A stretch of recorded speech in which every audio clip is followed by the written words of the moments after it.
I have always been good at solving problems. It is, in many ways, the defining characteristic of how I move through the world. Give me a set of numbers that don't reconcile, a contract with buried contradictions, a financial structure with a flaw hiding somewhere in its architecture, and I will find it. I will follow the thread, however long and however tangled, until I arrive at the place where something has gone wrong or something has been hidden, and I will bring it into the light. That is what I do. That is, for better or worse, who I am. Which is why the package sat on my kitchen counter for 11 days without being opened. Because I already knew, on some level I was not yet prepared to examine, that whatever was inside it was going to require me to follow a thread I was not sure I was ready for. Not because the thread was dangerous. Not because it led somewhere frightening. But because the best investigators, the ones who are truly honest about their work, know that the most significant cases are never the ones that challenge your methods. They are the ones that challenge you. The ones where following the evidence leads you, eventually and inevitably, all the way back to yourself. The package arrived on a Tuesday morning in November, 3 weeks after my grandfather Edwin Morrison passed away at the age of 81, in the house he had lived in on the north side of Chicago for 43 years. His name was not on the return address. There was no return address at all. Just my name, Caleb Morrison, printed in a formal, elegant typeface on cream-colored paper, and a postmark from a neighborhood in the city I did not immediately recognize. The box was small, about the size of a book. It was wrapped in deep navy paper with a simple gold seal, and the seal bore a single word, Lohmeyer. I did not open it that Tuesday. I set it on the counter beside the coffee maker, and I looked at it while I drank my coffee, the way you look at something you know will require your full attention and that you are not yet ready to give that attention to. My wife Sarah asked about it when she came into the kitchen.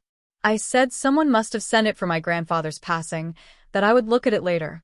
She looked at it, and then looked at me with the specific expression she used when she suspected I was not telling the whole truth, not lying, exactly, just editing, and she went about her morning without pressing. Sarah knew me well enough to know that some things needed to be approached in my own time. That was one of the many reasons I had married her. I should tell you about my grandfather before I tell you about the package, because Edwin Morrison was the kind of man whose absence changed the atmosphere of every room he had ever occupied, and understanding what he was helps explain why the mystery of what he left behind pulled at something in me that pure curiosity alone would not have reached. Edwin Morrison had been, by all observable measures, one of the most conventional men of his generation. He had grown up in a working-class family in South Chicago, had spent 28 years working for an insurance company, had been married to my grandmother Ruth for 44 years before her passing, and had raised 3 children, my father included, in a house that was modest and clean and permanently smelled of whatever he had been cooking, because Edwin loved to cook with a quiet, genuine passion that everyone in the family accepted as his one visible eccentricity. He was not a man of many words. He was not a man who expressed things easily or often. He had a particular quality of stillness about him, the kind of stillness that can mean emptiness or can mean enormous depth, and that requires sustained attention to tell apart. Most people, over the course of a lifetime, assumed his stillness meant simplicity. A good, solid, uncomplicated man. The kind who didn't have much going on under the surface, because men of his generation, from his background and his circumstances, didn't really go in for that sort of thing. I had always suspected the stillness was the other kind.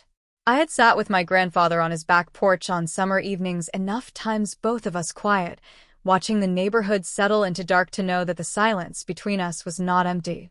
It was full of something he was not translating into words, and I had never pushed, because some silences asked to be respected rather than interrupted. He had specifically, in his will, left me one item beyond my share of the general estate. The will described it only as the box in the lower drawer of my writing desk, to be given to Caleb, not to my father, not to either of my aunts, to me.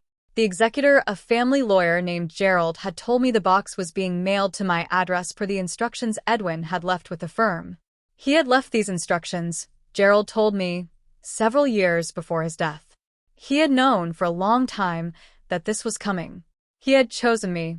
Out of 3 children and 7 grandchildren, he had chosen me specifically. And I had sat with the weight of that choice for 3 weeks before I was finally ready to open the box and find out why. On the 11th day, A Saturday morning with winter rain against the windows and Sarah at her mother's for the afternoon, I made a fresh cup of coffee, and I sat down at the kitchen table, and I placed the navy box in front of me, and I opened it. Inside, nestled in tissue paper the color of old ivory, were 6 items. The first was a small card, handwritten in my grandfather's deliberate, old-fashioned script that said simply, "Caleb, you were always the one who looked for the real answer. I hope you will look for this one too. I could not find the right moment to tell you myself. I am sorry I waited so long. The key opens the cedar box in the attic. Grandfather." The second item was a small brass key on a ribbon of dark green velvet. The remaining 4 items were cosmetics. High-end, beautifully packaged cosmetics, in a style so refined and so considered that the aesthetic of them alone communicated something about the care with which they had been made. A small bottle of something that appeared to be a foundation or tinted moisturizer, a lip color in a deep, warm rose, and a delicate tin of something labeled simply evening cream. Each piece bore the same mark on its base, a small gold crescent moon, and the word Lumiere beneath it in the same elegant typeface as the seal on the outer box. I sat at the kitchen table for a long time. The rain continued against the windows. The coffee went cold without my noticing. My grandfather had mailed me a cosmetics kit. My grandfather, Edwin Morrison, insurance professional, devoted husband, quiet man of his generation, the man I had never once seen with so much as a bandage on his hand, had arranged, from beyond his own death, to send me a beautifully curated collection of beauty products and a brass key and a handwritten apology for waiting too long. If I had been investigating anyone else's inheritance, I would have said the evidence clearly suggested one thing. But this was my grandfather, and the case was personal. And personal cases, as I have said, are always the ones that require the most careful and the most honest approach. I looked up Lumiere that evening. I was expecting either nothing or a large commercial brand I had somehow missed. What I found was neither. What I found was a small, elegant website, minimal text, no pricing visible, no online store, no social media presence that described Lumiere as a private cosmetics house founded in Chicago in 1987, offering formulations for the discerning individual. Available by referral only. By referral only. In 1987. I searched further. There was almost nothing, no reviews, no mentions in beauty publications, no directory listings. Just a single brief reference in a small Chicago lifestyle magazine from 1994 that described Lumiere as the city's most discreet beauty secret, beloved by a dedicated clientele who prefer to let the products speak rather than the publicity. There was a photograph accompanying the article, very small, slightly blurred in the way of scanned magazine pages of a storefront on a street I recognized as being in the Lincoln Square neighborhood. The sign above the door was simple. Gold letters on navy. Lumiere. There was no founder listed. No names anywhere. I wrote down the address from the article. I noted that Lumiere had been founded in 1987. My grandfather had retired from his insurance career in 1986. I made a note of that coincidence, because in my experience coincidences are rarely the thing they announce themselves as. And then I went to bed, and I lay awake for a considerable portion of the night following threads I was not yet ready to say out loud. The following Saturday, I drove to Lincoln Square. The address from the magazine article was on a quiet residential commercial street, the kind of Chicago block that has seen several iterations of itself over the decades, where a storefront might have been a bakery, and then a tailor, and then a gallery, and now something else entirely. I was not expecting the store to still be there. People who investigate things for a living develop a practical relationship with disappointment, and I had calibrated my expectations accordingly. It was still there. The sign above the door was the same one from the photograph. A little more weathered, the gold slightly dimmed, but unmistakably the same. Lumiere, in that particular elegant typeface. The window display was spare 2 or 3 products arranged on a dark velvet surface. No price tags, no promotional material. A small sign on the door, handwritten on cream card. By appointment. Please ring. I rang. The woman who opened the door was in her mid-70s. Tall, upright, with a kind of composed bearing that some people carry into old age as a form of earned grace. Silver-haired, dark eyes that assessed me immediately and with considerable intelligence. She was wearing a simple navy dress and a single strand of pearls, and she looked at me for a moment before she said, in a careful, measured voice, "You must be Caleb." I stared at her. "Yes," I said. "How did you?" "You look like him," she said. "The shape of your face." "Come in." Her name was Vera Hartman. She had known my grandfather for 41 years. She made me tea a particular kind, fragrant and dark, that she said Edwin had always preferred, and she sat across from me in a small, exquisitely furnished sitting room behind the shop, and she looked at me with those dark, steady eyes, and she said, "I've been wondering when you would come. He told me he was leaving you the key. He said you would follow it." "He was right," I said. "Can you tell me what Lemire is? What it actually is beyond the website?" She was quiet for a moment, with the quality of someone choosing not just what to say, but how much and in what order. "What do you know so far?" she asked. "I know it was founded in 1987, I said, the year my grandfather retired. I know it operates by referral only. I know it has almost no public presence for a business that has apparently been operating for nearly 40 years. I know my grandfather sent me a set of your products and a key and an apology, in that order." I looked at her steadily. "And I know that you knew my name before I told it to you, which means he told you about me. Which means this meeting was anticipated." Vera smiled. It was a slow, warm smile that rearranged her entire face. "He said you were the one who asked the right questions," she said. "He was right about that too." She set down her teacup. Lemire was Edwin's idea. His concept, his vision, his aesthetic sensibility. I provided the business knowledge, the technical formulation expertise, and the public face of it, because he could not be the public face of it. Not in 1987. Not then. She paused. Perhaps not ever, in his own mind, though I argued with him about that for years. Why couldn't he be the public face? I asked, though I already knew the shape of the answer. I was asking to hear it said clearly, because some truths need to be spoken rather than merely understood. Vera looked at me with gentle steadiness. "Because Lemire was built from Edwin's own private experience," she said. "Because the products, the formulations, the textures, the colors, the entire philosophy of the brand were drawn from 40 years of your grandfather quietly, privately, knowing something about himself that the world he lived in had no comfortable place for." She paused. Edwin had been using cosmetics privately since he was in his late 30s. Carefully, beautifully, with the particular dedication of a person who takes something seriously because it is the one honest place in their life. He knew more about formulation, about what worked and what didn't, about what a product needed to be to actually serve the person using it, than most professional cosmetic chemists I have ever worked with.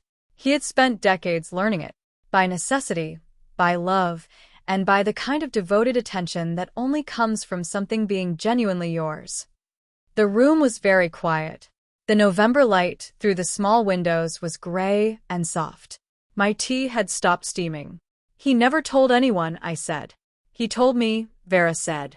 "He told me 30 years ago, in this room, the first time we met. He had come in because he had heard about my work. I had been a cosmetic chemist for 20 years at that point, and he wanted to talk to someone who might understand. He had a notebook." She smiled at the memory. This old green notebook, filled with years of his own observations, his own formulation experiments, his own careful notes on what he had found and what he was still looking for. He put it on the table between us, and he said, "I've been doing this for 30 years, and I would like to do it properly." And I looked at that notebook and at the man sitting across from me, and I understood that I was looking at someone who had been carrying something enormous in complete solitude for a very long time, and who was finally, carefully beginning to set it down. I looked at my hands on the table. My grandfather's hands had the same shape. I had always known this, always found it oddly comforting. I was looking at them differently now. Lemire was Edwin's formula. Vera continued. Not just the products, the idea. The belief that there should exist, somewhere in the world, beautiful things made with complete seriousness and complete discretion for people who needed them but had no adequate place to find them. No judgment. No performance. Just quality, beauty, and the particular dignity of being taken seriously. She paused. We built it together, quietly. Word of mouth only, by design. The clients who came to us came because someone who trusted them had told them about us. Edwin handled every client relationship personally, through correspondence, for the first 15 years. He knew each person. He understood what they needed. He cared about them in the way he cared about everything he did with his whole attention, without advertising it. He never told my grandmother, I said. It was not quite a question. Vera's expression softened. Ruth knew, she said gently. She had known for years. She and Edwin had an understanding that was profound in its way. She loved him. All of him. She had made her peace with what she did not fully understand because she understood what mattered, which was the man himself. She looked at me. Your grandmother was, in many ways, the reason Edwin was as whole as he was. She gave him enough safety to not be entirely lost to the hiding of it. Without her, I think the weight of it might have broken him. I thought about Ruth Morrison, about the way she had always looked at Edwin with the particular quality of knowing attention that I had as a child, attributed to long marriage. The way she had touched his arm sometimes, briefly, in the middle of a conversation, for no visible reason. The way he had always, every time, gone just slightly still when she did it, as if the touch was a reminder of something he needed reminding of. They had known each other completely, and the knowledge had been love. Had always been love. Why me? I asked. Why did he leave this to me? Vera was quiet for a long moment. She turned her teacup slowly in its saucer, the way people turn things when they are choosing their words with particular care. Because you are like him, she said finally. He saw it in you. He had seen it for years. He told me about you many times, Caleb, about this grandson who asked the real questions, who noticed the things other people walked past, who had the same quality of attention to certain things that he himself had. He used to say, her voice softened, he used to say that you had the same look he recognized in himself. The look of someone who knew something quietly, without having been given the words for it yet. The room felt very different from when I had entered it. The gray November light was the same. The tea was the same. The exquisite small furniture was the same. But I was sitting in it differently, hearing differently, feeling the particular quality of something large moving slowly into place, the way tectonic things move, not suddenly, not dramatically, but with an absolute finality that you recognize the moment it arrives. He thought I would understand, I said. He thought you would understand, Vera confirmed. And he thought because he was a man who had spent his whole life wishing he had been given an inheritance of this particular kind, rather than having to build it entirely alone, he thought that if he could give you what he had never been given, it might make something easier for you. Something that had been hard for him. She looked at me directly. He wanted you to know, without having to discover it alone and in the dark, that there is nothing wrong with it. Whatever it is for you, there's nothing wrong with it. That was his message. Everything else was just the delivery. I drove home in the November rain with the small brass key in my coat pocket, pressing against my ribs with every breath. My mind was doing what my mind always did with a complex case, organizing, sequencing, placing each piece of information in relation to every other, building a structure that could hold everything without collapsing. But underneath the organizing, underneath the analyst habit, something else was happening. Something that did not have a column or a category or a place in any spreadsheet I had ever built. Something was being recognized. I had not been to my grandfather's attic since before his death. I had been to the house for the estate process but had moved through it quickly, the way you move through a space when grief has not yet fully arrived and you are operating on the surface of things. The following weekend, I went back. My father had given me full access to the house during the estate settlement period, and I went alone. On a Sunday morning when the light was better and the house was quiet with a particular quality of emptiness that only comes after a long inhabited life has ended. The attic was what attics always were, a lifetime's worth of things at various stages of being kept or let go. Organized, in Edwin's way, with a particular logic that required a moment to read.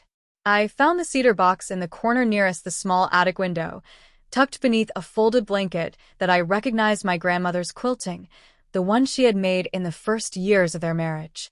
The box itself was about 18 inches long and 8 inches wide, dark cedar, with a small brass lock. The key fit perfectly. Inside the cedar box were Edwin Morrison's journals. Not one journal, a collection of them. 12, by my count. The earliest was dated 1962. The latest, 2019. 67 years of Edwin Morrison's private interior life, written in his careful, deliberate hand, in the quiet of whatever space he had managed to find for himself across 6 decades. I sat on the attic floor beneath the small window with the earliest journal in my lap and the others arranged beside me, and I read. I will not reproduce what was in those journals. They were my grandfather's most private self, and they belonged to him and to the people he loved, not to the world at large.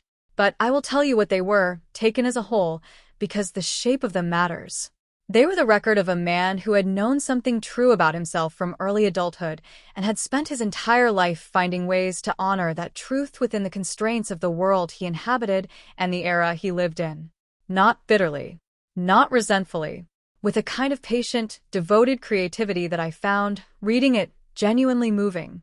He had found the spaces available to him small and private and carefully managed, and he had lived within them with a fullness and an attention that turned them into something worthy of the word grace. He wrote about beauty the way I had never heard a man of his generation write about anything, with precision and with love, about colors and textures and the specific quality of light on certain materials, about the feeling of certain things soft, considered, beautiful things and what that feeling produced in him. A settling, a rightness, a sense of existing, for a little while, in a register of himself that the rest of his life required him to keep turned down. He wrote about Ruth with a love so complete and so specific that reading it felt like trespassing on something sacred. He wrote about the understanding between them, about her gift of never making his truth into a problem or a performance or a conversation she needed resolved, about the way she had simply looked at him, very early on, with knowledge and with love, and made of that knowledge a shelter rather than a cage. And he wrote about me. In the later journals, the ones from when I was grown, from the years when we had sat on his back porch together in the summer evenings, he wrote about me with the specific quality of recognition that Vera had described. He wrote about watching me notice things, and then unnotice them, about watching me look at something beautiful with my whole face, and then immediately recover, about the particular silence we shared on that back porch, which he described, and this stopped me cold on the attic floor, as the silence of two people who know the same language and have agreed, without discussing it, not to speak it. He wrote that he hoped I would find my language eventually. He wrote that he was sorry he had not known how to be the one to give it to me. I sat in that attic for a long time. The morning light moved across the floor. Biscuit, the neighbor's cat who had always liked the house, appeared at the attic window and regarded me with the disinterested patience of someone with nowhere in particular to be. The journals were arranged in a semicircle around me, 67 years of one man's honest interior life, and I was in the middle of them, and I was 36 years old, and I was finally following a thread all the way to where it had always been leading. I told Sarah that evening. We sat at the kitchen table, the same table where the navy box had sat unopened for 11 days, and I told her about Vera and Lemire and the journals and what my grandfather had seen in me from across the distance of our quiet summer evenings. I told her in the straightforward, unedited way I had been practicing, the way that did not involve the management system catching up with the truth and redirecting it. She listened the way she always listened, fully, her chin resting on her hand, her eyes on my face. When I finished, she was quiet for a moment. And then she said, "He saw you." "Yes," I said. "And you see yourself?" she asked, carefully, with the specific quality of a question that is not demanding an answer, but making a space for one.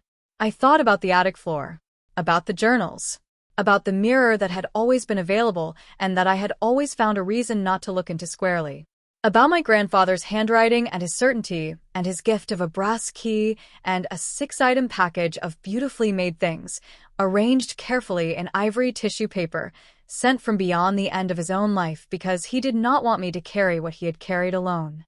"I'm learning too," I said. Sarah reached across the table and put her hand over mine. The gesture was simple and complete, the way her gestures always were. Good, she said. I've been watching you find reasons not to for years. A pause. I wasn't going to push. But I'm glad. You knew? I asked. I noticed, she said. The distinction was deliberate. There's a difference between knowing and noticing. Knowing makes demands. Noticing just waits. She looked at me with those warm, steady eyes. I've been waiting. The products from the package had been sitting on the bathroom counter since I'd opened the box. I had moved them there from the kitchen, where they had seemed out of place, and in the bathroom they had sat for 2 weeks beside the ordinary items of my ordinary morning routine, and I had looked at them each morning the way I had looked at the unopened box, knowing, not yet ready. The small compact with its gold crescent, the warm rose of the lip color, the evening cream in its delicate tin.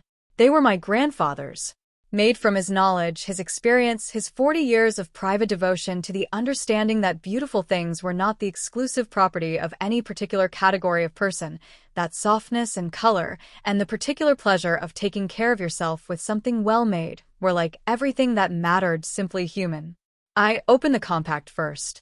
The mirror inside it was small and round, the same warm, light-catching quality as the mirror in Amy's studio had been for Derek, as the mirror at the end of the dressing room had been for James, as the pond at dusk had been for Thomas. Every real mirror, I was beginning to understand, was the same mirror. It was always the same question being asked, by the same face, in whatever frame the occasion provided. It was always, "Are you ready to see what is actually here?" I looked, not quickly. Not with the assessing efficiency of a man confirming everything is in order. I looked the way my grandfather had learned to look, across 67 years of private journals and 40 years of a cosmetics brand built from his own truth. I looked the way the people who had looked before me had looked, with patience, with honesty, and with a willingness to let the reflection be complete rather than curated. And what I saw was what they had all seen. Not a stranger. Not something wrong. Just myself, Caleb Morrison, 36 years old, son and grandson and husband, the one who asked the real questions, looking back at me with an expression that was not performing anything, not managing anything, not correcting anything. Just present. Just real. Just finally and simply there. The secret formula, as I eventually came to understand it, was not in the products. Though the products were extraordinary, Vera had seen to that, drawing on decades of professional expertise and my grandfather's 40 years of devoted personal knowledge, and the result was something that warranted every word of the description a private cosmetics house implied. The formula that mattered was not chemical. It was this, that the things we suppress do not weaken with suppression. They concentrate. They go deeper and quieter and more insistent. They live in the silence between two people on a summer porch, in the quality of attention given to a beautiful scarf, in the specific kind of grief that arrives when someone names something true about you, and you respond with defense rather than recognition. They live in the 67 years of journals in a cedar box in an attic, and in the brass key left deliberately to the one grandchild who had the same language and had not yet found permission to speak it. They live, patiently and persistently, until someone, a grandfather, a wife, a cousin with a bet, a sister with a studio, a chance encounter with a navy box on a Tuesday morning creates the occasion for them to be seen. The formula was the occasion. The formula was the permission. The formula was the understanding, passed from one generation to the next in a cedar box and a green velvet ribbon and a handwritten note that said simply, "You were always the one who looked for the real answer. Look for this one too." I became, in the months after the cedar box, a regular visitor to Lemire. Vera and I developed a friendship that I will carry with me for the rest of my life, the friendship of two people who share a devotion to the same truth across a significant difference in years. She told me more about my grandfather in those visits, about the clients he had corresponded with, about the particular gift he had had for understanding what a person needed without requiring them to articulate it fully, about the way he had built Lemire not as a business in the usual sense, but as a gesture, a sustained, 40-year gesture of saying, "You exist. This exists. You are not alone in it, and you are not required to be." She told me he had always hoped Lemire would eventually have a second generation. Someone who would carry it forward into a time when its existence could be less hidden, when the clients it served might not need the same degree of discretion that they had needed in 1987, when the distance between what we show the world and what we are might be a little shorter for few more people than it had been for Edwin Morrison. She looked at me when she said this, with those dark, steady eyes. I told Sarah about the conversation that evening. She put down her book and looked at me with the specific expression I had fallen in love with 18 years ago, the expression that was paying complete and generous attention. And she said, in her straightforward way, "What do you want to do?" I thought about my grandfather in his attic, with his journals and his notebooks and his 40 years of devoted knowledge. I thought about him sitting across from Vera in this same room in 1987, with his old green notebook on the table between them, saying, "I've been doing this for 30 years, and I would like to do it properly." I thought about the silence on the summer porch. The same language, never spoken. The apology for waiting too long.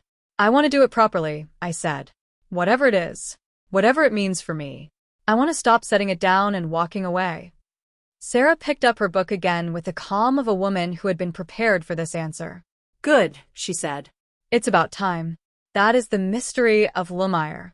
That is the secret formula.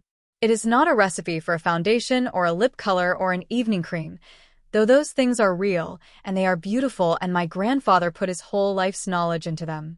The secret formula is older than cosmetics and simpler than chemistry and more powerful than either. It is the formula for how one person passes truth to another across the impossible distance of time and silence and all the words that never got said. It is the formula for a brass key and a cedar box and a handwritten note that says, "I could not find the right moment to tell you myself. I am sorry I waited so long." It is the formula for a legacy that asks nothing except that you open the box. I opened the box, and inside was everything my grandfather had always known I would find.